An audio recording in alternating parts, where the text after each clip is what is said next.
Hello Dhani's kitchen ചാനലിലേക്ക് എല്ലാ കൂട്ടുകാർക്കും സ്വാഗതം. വളരെ ടേസ്റ്റി ആയിട്ട് ഞാനിവിടെ ചിക്കൻ സ്റ്റൂ ആണ് ഉണ്ടാക്കുന്നത് കേട്ടോ. ആദ്യം തന്നെ ചട്ടി സ്റ്റൗവിൽ വെച്ചിട്ടുണ്ട്. ചൂടായി വരുമ്പോൾ ഒരു 4 ടേബിൾ സ്പൂണോളം വെളിച്ചെണ്ണ, പട്ട, ഗ്രാമ്പു, ഏലക്ക അത് രണ്ട് കഷ്ണം വീതം ഇട്ട് കൊടുക്കണം കേട്ടോ. ഒരു 8 അല്ലി വെളുത്തുള്ളി ഇതുപോലെ വട്ടത്തിൽ അരിഞ്ഞെടുത്തതും, ഇഞ്ചി 1/2 ഇഞ്ച് വലിപ്പത്തിലുള്ള ഇഞ്ചി ചെറുതാക്കി അരിഞ്ഞെടുത്തതാണ് കേട്ടോ. അതും കൂടെ ഇതിൽ ചേർത്ത് കൊടുത്ത് പച്ചമുളക് ഒരു 5 എണ്ണം എടുക്കണം. ഇതിൻ്റെ എരിവ് മാത്രമേ ഇതിലുള്ളൂ കേട്ടോ. ഇനി ഇതിലേക്ക് കറിവേപ്പില ഒരു 2 തണ്ടും കൂടെ ചേർത്ത് കൊടുത്തിട്ട് നന്നായിട്ട് ഇളക്കിയെടുക്കണം കേട്ടോ.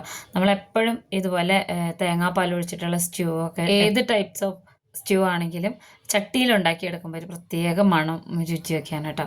നന്നായിട്ട് ഇതുപോലെ ഒന്ന് ഇളക്കി യോജിപ്പിച്ച് കൊടുത്തിട്ടുണ്ട്. ഇതിൻ്റെ ആ ഒരു പച്ചമണം ഒന്ന് മാറി വരാൻ വേണ്ടിയിട്ടാണ് കേട്ടോ ഈ ഐറ്റംസ് എല്ലാം കൂടെ ഒന്ന് ഇളക്കി കൊടുത്തത്. അപ്പോൾ അതാ നന്നായിട്ടൊന്ന് വഴന്നു വന്നിട്ടുണ്ട്. ഇനി ഇതിലേക്ക് സവാള കൊത്തി അരിഞ്ഞത് ചേർത്ത് കൊടുക്കുകയാണ്. ഞാനിവിടെ ഏതാണ്ടൊരു 2 വലിയ സവാള എടുത്തിട്ടുണ്ട് കേട്ടോ. നന്നായിട്ടൊന്ന് ഇളക്കി യോജിപ്പിച്ച് കൊടുക്കണേ. എപ്പോഴും നമ്മൾ സ്റ്റ്യൂ ഉണ്ടാക്കുമ്പോൾ വെളിച്ചെണ്ണയിൽ ഉണ്ടാക്കുന്നതാണ് നല്ലത് കേട്ടോ. ഒരു ട്രഡീഷണൽ റെസിപ്പിയാണ്. ഏതിൻ്റെ കൂടെ കഴിക്കാൻ നല്ല ടേസ്റ്റാണ് കേട്ടോ. അപ്പോൾ നന്നായിട്ട് ഈ ഒരു രീതിയിൽ ഇളക്കി കൊടുത്തതിന് ശേഷം ഒന്ന് വെയിറ്റ് ചെയ്യാം. ഇതുപോലെ വഴന്ന് വരുന്നവരെ ഇടയിലൊക്കെ ഒന്ന് ഇളക്കി കൊടുക്കണം.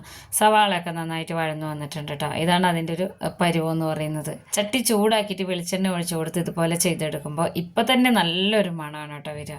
ഇനി ഇതിലേക്ക് നമ്മൾ പച്ചക്കറികൾ ചേർത്ത് കൊടുക്കണം. ഒരു ക്യാരറ്റ് ചേർത്ത് കൊടുക്കുന്നുണ്ട് ചെറുതായി അരിഞ്ഞത്. അതുപോലെ തന്നെ ഒരു ഉരുളക്കിഴങ്ങ് ഇട്ട് കൊടുക്കുന്നുണ്ട്. ഇനി ഞാനിവിടെ ചേർത്ത് കൊടുക്കുന്നത് ഏതാണ്ട് ഒരു 1/2 കിലോൻ്റെ ഉള്ളിൽ വരും കേട്ടോ. ചിക്കൻ്റെ പീസസ് ആണ്. അപ്പോൾ അധികം എല്ലില്ലാത്ത പീസ് നോക്കി എടുത്താൽ മതി. കറിക്കൊക്കെ വാങ്ങിക്കുന്ന സമയത്ത് ഒത്തിരി വേണമെന്നൊന്നുമില്ല കേട്ടോ. ചിക്കന് 500 ഗ്രാമിൻ്റെ ഉള്ളിൽ മാത്രമേ ഇത് വരുന്നുള്ളൂ. ചിക്കനും കൂടെ ചേർത്ത് കൊടുത്ത് 1/2 സ്പൂണോളം ഉപ്പും കൂടെ ഇതിലേക്ക് ഇട്ട് കൊടുത്തതിന് ശേഷം നമ്മൾ നന്നായിട്ട് ഇതിനെ ഇളക്കിയെടുക്കുകയാണ് ചെയ്യുന്നത് കേട്ടോ.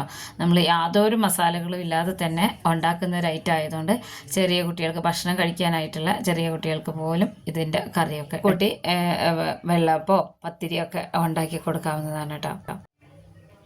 നന്നായിട്ടൊന്ന് ഇളക്കിയെടുക്കണേ. എന്നിട്ടൊന്ന് അടച്ച് വയ്ക്കണം. നമ്മൾ ഇനി ചിക്കനിലുള്ള വെള്ളമൊക്കെ ഇങ്ങനെ ഇറങ്ങിയതിന് ശേഷം ഇതൊന്ന് വെന്ത് വരാൻ വേണ്ടിയിട്ട് ഇതുപോലെ അടച്ച് വയ്ക്കുകയാണ് ചെയ്യുന്നത് കേട്ടോ. ഒരു 2-3 മിനിറ്റിനുള്ളിൽ തന്നെ നന്നായിട്ട് വെള്ളമൊക്കെ ഇറങ്ങി വന്നിട്ടുണ്ടാവും. ഈ ചിക്കനൊക്കെ ഒരു വെള്ള കളറിലാണ് വരിക കേട്ടോ. കണ്ടോ, ഇതുപോലെയാണ് ഇരിക്കുക. ഇടയിലൊക്കെ ഒന്നിങ്ങനെ ഇളക്കി കൊടുത്താൽ മാത്രം മതി. ഇതിങ്ങനെ അടിയിൽ പിടിക്കുകയൊന്നുമില്ല. അത്യാവശ്യം നല്ല വെള്ളം ഉണ്ടാവും കേട്ടോ. ഇതിങ്ങനെ വഴറ്റിയെടുക്കുമ്പോൾ ഈ ചിക്കനൊക്കെ ഇതിൽ കിടന്ന് വെന്ത് വരുമ്പോൾ ഉരുളക്കിഴങ്ങിനും ക്യാരറ്റിനൊക്കെ അതിൻ്റെ നല്ലൊരു മണം ഉണ്ടാവും. അപ്പോൾ ഇത് വെന്തതിന് ശേഷം നമുക്ക് ഇതുപോലെ ഒന്നിങ്ങനെ ഉടച്ചു കൊടുക്കാം. ഉരുളക്കിഴങ്ങൊക്കെ ചില കഷ്ണങ്ങളൊക്കെ ഒന്ന് ഉടച്ചു കൊടുത്താൽ നല്ല തിക്കായിരിക്കും കേട്ടോ കറി. ഞാനിപ്പോൾ കൂടുതൽ ഉടച്ചു കൊടുത്തിട്ടില്ല. അതാ നമ്മുടെ സ്റ്റ്യൂ ഉണ്ടാക്കാനുള്ള ഐറ്റംസൊക്കെ റെഡി ആയിട്ടുണ്ട് കേട്ടോ. ഇനി ഇതിലേക്ക് ഞാൻ ചേർത്ത് കൊടുക്കുന്നത് തേങ്ങാപ്പാലിൻ്റെ 2ാം പാലാണ്. 1/2 കപ്പാണ് എടുത്തിട്ടുള്ളത് കേട്ടോ. 2ാം പാൽ അത് ഒഴിച്ചു കൊടുത്തിട്ടുണ്ട്. ഇനി നന്നായിട്ടൊന്ന് ഇളക്കി യോജിപ്പിച്ച് കൊടുക്കാം. ഈ ഒരു പരുവത്തിൽ ചട്ടിയിൽ തന്നെ ഉണ്ടാക്കണമെന്ന് യാതൊരു നിർബന്ധമില്ല കേട്ടോ. ഞാൻ ഇങ്ങനെ ഈ ചട്ടിയിൽ ഉണ്ടാക്കി എടുക്കുമ്പോൾ നല്ലൊരു മണമൊക്കെയാണ്. എനിക്ക് ഭയങ്കര ഇഷ്ടമാണ് കേട്ടോ ഈ രീതിയിൽ കറി ഉണ്ടാക്കിയെടുക്കുന്നത്. അപ്പോൾ ഇളക്കി കൊടുത്തതിന് ശേഷം ഒന്ന് ഇളക്കിയതുപോലെ ഒന്ന് ഒതുക്കി വെച്ചിട്ടുണ്ട് കേട്ടോ. ഇനി ഇതിലേക്ക് നമ്മൾ ഉപ്പിട്ട് കൊടുക്കുകയാണ് ചെയ്യുന്നത്. 1/2 സ്പൂൺ മാത്രമേ ഉപ്പ് നമ്മൾ ചേർത്ത് കൊടുത്തിട്ടുള്ളൂ. നമ്മളിപ്പോൾ തേങ്ങാപ്പാലിൻ്റെ 2ാം പാലൊക്കെ ഒഴിച്ചിട്ടുണ്ട്. അപ്പോൾ 1/2 സ്പൂൺ ഉപ്പും കൂടെ ചേർത്ത് നന്നായിട്ട് അടച്ച് വെച്ചിട്ട് ഈ 2ാം പാലൊന്ന് വറ്റുന്നത് വരെ ഇതിനെ മീഡിയം ഫ്ലെയിമിലിട്ട് കൊടുക്കണം കേട്ടോ. അപ്പോൾ നമ്മുടെ ചിക്കനൊക്കെ വെന്ത് വന്നിട്ടുണ്ട്. അതുപോലെ തന്നെ ഉരുളക്കിഴങ്ങൊക്കെ നല്ലോണം വെന്ത് വന്നിട്ടുണ്ട് കേട്ടോ. ഇതുപോലെയാണ് ഇരിക്കേണ്ടത്. ഉരുളക്കിഴങ്ങ് മാത്രമാണ് ഇങ്ങനെ ഉടയ്ക്കാൻ പാടുള്ളൂ. ക്യാരറ്റ് ഇങ്ങനെ തന്നെ എടുക്കണം. ഈ ഒരു മസാലയിൽ നിന്ന് ഈ ക്യാരറ്റൊക്കെ എടുത്ത് കഴിക്കുമ്പോൾ തന്നെ നല്ലൊരു ടേസ്റ്റാണ് കേട്ടോ. അപ്പോൾ നമ്മുടെ ചിക്കൻ സ്റ്റൂവിൻ്റെ സാധനങ്ങളൊക്കെ കുക്കായിട്ടുണ്ട്. ഇനി നമ്മളിതിലേക്ക് ചേർത്ത് കൊടുക്കുന്നത് തേങ്ങാപ്പാലാണ്. തേങ്ങാപ്പാൽ ചേർത്ത് കൊടുക്കുമ്പോൾ ലോ ഫ്ലെയിമിലിട്ട് കൊടുക്കണം.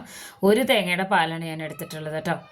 അത് ഏതാണ്ട് ഒരു 1.5 കപ്പോളം തന്നെ വരും. ചെറിയ ചൂടുവെള്ളം ഒഴിച്ചിട്ട് അരച്ചെടുത്താൽ മതി കേട്ടോ, നല്ല പാല് കിട്ടാൻ വേണ്ടിയിട്ട്. അപ്പോൾ തേങ്ങാപ്പാൽ ഒഴിച്ച് കൊടുത്ത് ഇനി നമ്മൾ ഈ പാലൊന്ന് ചൂടായി കിട്ടുന്നവരെ ഇങ്ങനെ ഇളക്കിക്കൊണ്ടിരിക്കണം കേട്ടോ.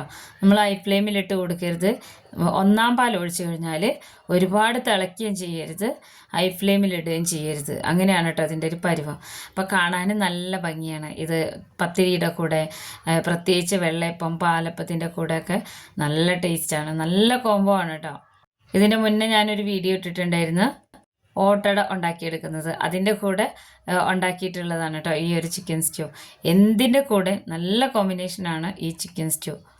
ഏതെല്ലാ അസുഖമുള്ളവർക്കും കഴിക്കാൻ പറ്റും കേട്ടോ. തേങ്ങാപ്പാലൊക്കെ നമ്മുടെ ഹെൽത്തിന് വളരെ നല്ലതാണ്. അപ്പോൾ ഞാനിവിടെ ഇതുപോലെ ഇടയിലൊക്കെ ഒന്ന് ചൂടായി വരും തോറും ഇങ്ങനെ ഇളക്കി ഇളക്കി കൊടുക്കുന്നുണ്ട് കേട്ടോ. വളരെ ടേസ്റ്റി ആയിട്ടുള്ള റൈറ്റാണ്. ക്രിസ്മസ് കഴിഞ്ഞു പോയി. നമ്മൾക്ക് ക്രിസ്തുമസിനോടനുബന്ധിച്ച് തന്നെ ന്യൂ ഇയർ ഒക്കെ വരുന്ന ആ സമയങ്ങളിലും നമുക്ക് ഉണ്ടാക്കിയെടുക്കാവുന്നതാണ് കേട്ടോ. എല്ലാവർക്കും ഇഷ്ടമാവും. നമ്മുടെ വീട്ടിലൊക്കെ ഗസ്റ്റൊക്കെ വന്നിട്ടുണ്ടെന്നുണ്ടെങ്കിൽ കാലത്ത് ബ്രേക്ക്ഫാസ്റ്റിനായിട്ട് അപ്പം, ഇടിയപ്പം, പത്തിരി അങ്ങനെയുള്ള ഐറ്റംസ് ഒക്കെ ഉണ്ടാക്കുമ്പോൾ അതിന് കോമ്പിനേഷനായിട്ട് ഇങ്ങനെ ഒരു കറി ഉണ്ടാക്കിയെടുക്കാം കേട്ടോ. കറി ചെയ്താൽ നന്നായിട്ട് ചൂടായി വന്നിട്ടുണ്ട്. ചെറുതായിട്ട് അവിടെ ഒക്കെ ഇങ്ങനെ തിള വരുമ്പോൾ തന്നെ നമുക്ക് ഇളക്കി കൊടുക്കണം. ഇളക്കി കൊടുത്തതിന് ശേഷം പെട്ടെന്ന് തന്നെ സ്റ്റൗ ഓഫ് ചെയ്ത് വെക്കണം കേട്ടോ. സ്റ്റൗ ഓഫ് ചെയ്ത് വെച്ചാലും ചട്ടി ആയതുകൊണ്ട് ചൂടുണ്ടാവും. അതുകൊണ്ട് ഇങ്ങനെ തന്നെ ഇളക്കിക്കൊണ്ടിരിക്കണം. ഒരു 1-2 മിനിറ്റ് ഒന്ന് ഇളക്കിക്കൊണ്ടിരിക്കണം. നമ്മുടെ രുചികരമായിട്ടുള്ള ചിക്കൻ സ്റ്റ്യൂ റെഡി ആയിട്ടുണ്ട് കേട്ടോ. ഇത്രയേ ഉള്ളൂ. നല്ല തിക്കായിട്ടിരിക്കട്ടോ. ഒന്ന് ചൂടാറി വരുമ്പോൾ നല്ല തിക്കായിട്ടാണ് ഇരിക്കുക. അതിനാണ് നമ്മൾ ഉരുളക്കിഴങ്ങ് ഒന്ന് ഉടച്ചു കൊടുക്കുന്നത് കേട്ടോ. അതല്ലാന്നുണ്ടെങ്കിലും തേങ്ങാപ്പാലാണെങ്കിലും ഇതുപോലെ തന്നെ ഒന്ന് ചൂടാറി വരുമ്പോൾ കുറച്ച് തിക്കായിട്ടിരിക്കും. അപ്പോൾ ഇനി നമുക്ക് സ്റ്റൗ ഓഫ് ചെയ്ത് വെച്ചതിന് ശേഷം ഒരു 5 മിനിറ്റ് ഒന്ന് റെസ്റ്റ് ചെയ്യാൻ കൊടുക്കാം കേട്ടോ. അപ്പോൾ ഈ ഒരു രീതിയിൽ തിക്കായി വന്നിട്ടുണ്ട്. ഇത് ഞാനൊരു പാത്രത്തിലേക്ക് മാറ്റുകയാണ്. വളരെ ടേസ്റ്റി ആയിട്ടുള്ള ചിക്കൻ സ്റ്റ്യൂ റെഡി ആയിട്ടുണ്ട്. എല്ലാവരും ഉണ്ടാക്കി നോക്കിയ അഭിപ്രായങ്ങൾ അറിയിക്കണേ. വീഡിയോ ഇഷ്ടപ്പെട്ട ചാനലൊന്ന് സബ്സ്ക്രൈബ് ചെയ്ത് വെച്ചേക്കണേ. അപ്പോൾ ഇതുപോലുള്ള ഈസി റെസിപ്പീസുമായിട്ട് അടുത്ത വീഡിയോയിൽ കാണാം.